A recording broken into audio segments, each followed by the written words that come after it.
Welcome all of you in today's class, which is organized by Indian Institute of Homeopathic Physicians, Unit Jaipur. Today's class we are beginning from Organon of Medicine. Organon aphorism number 27. Last aphorism was about the therapeutic law of nature, and this is moreover continuation of that principle only. In this aphorism, Hahnemann summarizes the principle of cure that is developed in last few aphorisms, especially aphorism number 12 to 26.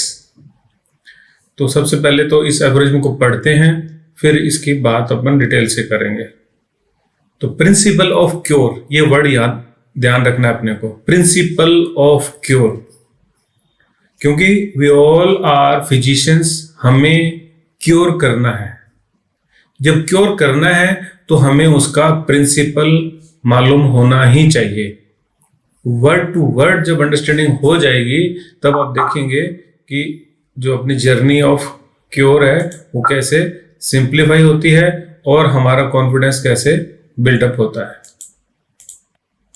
तो aphorism को पढ़ते हैं. छोटा aphorism है, the curative power of medicines therefore depend on their symptoms similar to disease but superior to it in strength. एक एक word important है.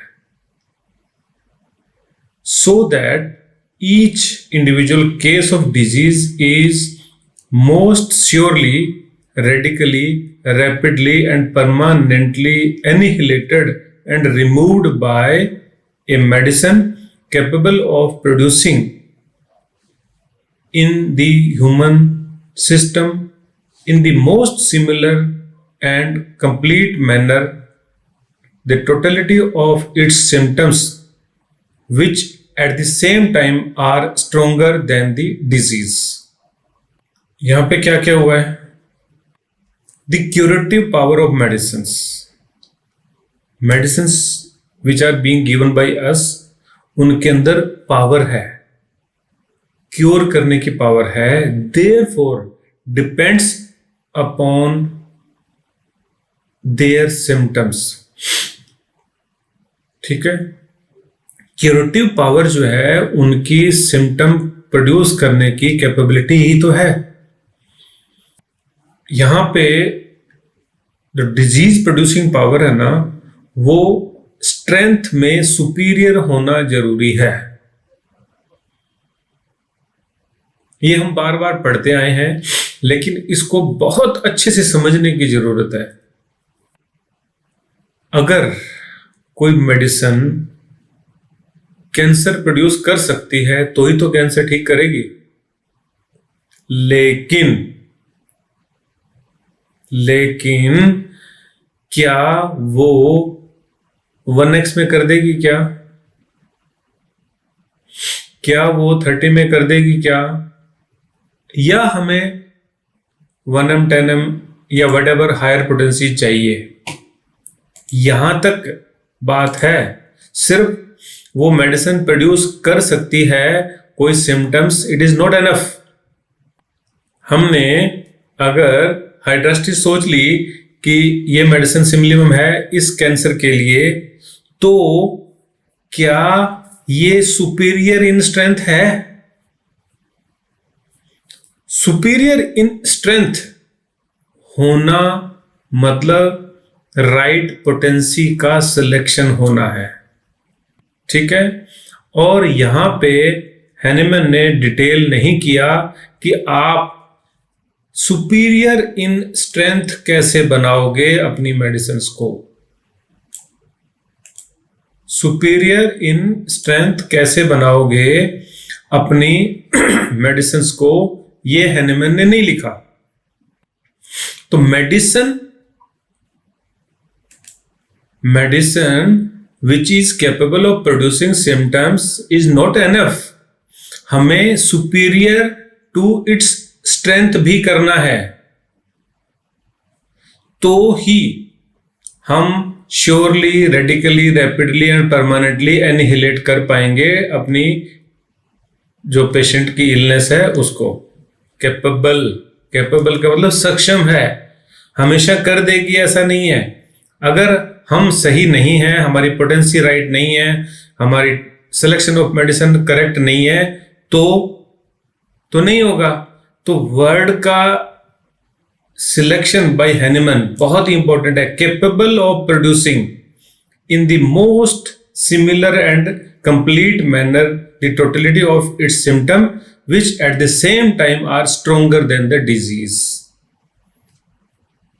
तो यहां पे सिमिलर डिजीज प्रोड्यूसिंग कैपेसिटी वाला सब्सटेंस यानी कि मेडिसिन का चुनाव करना है। सिर्फ सिमिलर नहीं, हमें स्ट्रोंगर का भी करना है।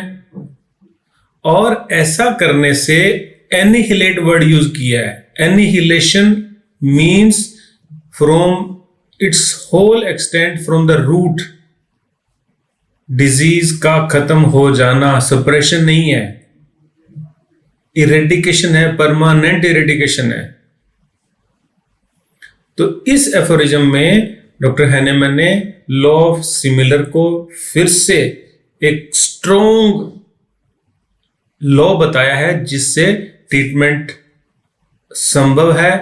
दूसरा, पोटेंसी के ऊपर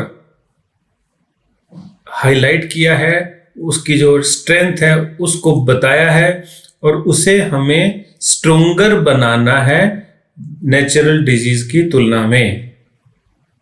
और क्या इसमें आ गया कि जो डिजीज है, डिजीज क्या है, डायनामिक इन नेचर है, वाइटल फोर्स की डिरेंजमेंट है। और पिछले एवरेज में हमने देखा था कि जैसा जो है वैसा ही कुछ करने से डिजीज जाने वाली है। आप वो एग्जांपल्स को अगर रिकॉल करेंगे तो अगर बैड स्मेल है तो ढोल बजाने से बैड स्मेल नहीं खत्म हो जाएगी। क्राई है तो अगर ड्रम्स की बीट है तो वो क्राई उसमें सुनाई नहीं देगी। अगर बीट स्ट्रोंग है ड्रम की तो वहां पे अगर आप किसी को फ्लावर दे देंगे तो कोई उसकी जो फ्रेगनेंस है उससे नॉइज थोड़ी खत्म हो जाएगी। तो इस तरह से हमें सिमिलर चाहिए, ठीक है। इसी से ये जो डिजीज है, जो वीकर डिजीज है, जो नेचुरल डिजीज है, वो चली जाने वाली है, ठीक है।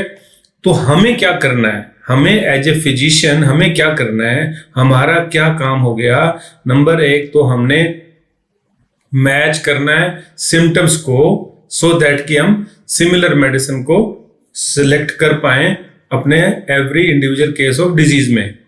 उसके बाद में हमने हमारी जो मेडिसिन है उसे पावरफुल बनाना है। पावरफुल बनाने का मतलब हो गया कि उसकी पोटेंसी इतनी बड़ी होनी चाहिए कि नेचुरल डिजीज से वो बड़ी हो, स्ट्रोंगर हो, ठीक है। अब तीसरी क्या चीज है कि पोटेंसी क्यों चाहिए, क्योंकि डिजीज डायनामिक है तो हमें मेडिसिन भी डायनामिक ही चाहिए, यानी कि दोनों का लेवल सेम होना चाहिए। कुछ भी अलग करके उसको ठीक नहीं कर सकते। तो लेवल ऑफ एक्शन या level of working that substance जहां पे डिजीज है वही होना चाहिए, दैट इज डायनामिक होना चाहिए। और ऐसा करने से जो है मैंने 3-4 वर्ड एक साथ लिख दिए, वो बार बार आ रहे हैं हमारे ऑर्गेनोन के अंदर। क्या आ रहे हैं? Radically, rapidly and permanently. Radically permanent हमेशा के लिए चले जाने वाली चीज के लिए यूज किया जाता है कि रेडिकल रिमूवल हो गया। रैपिड भी होना जरूरी है। अगर किसी इलनेस को हम ठीक करने में लंबा टाइम ले रहे हैं तो ये सही नहीं है, और परमानेंट एनिहिलेशन होना तो चाहिए ही चाहिए। तो डिजीज परमानेंट जानी चाहिए, अर्थात सप्रेशन का कोई काम नहीं है एक राइट होम्योपैथिक ट्रीटमेंट होने से। ओके, तो this was aphorism number 27 by Dr. Samuel Hahnemann.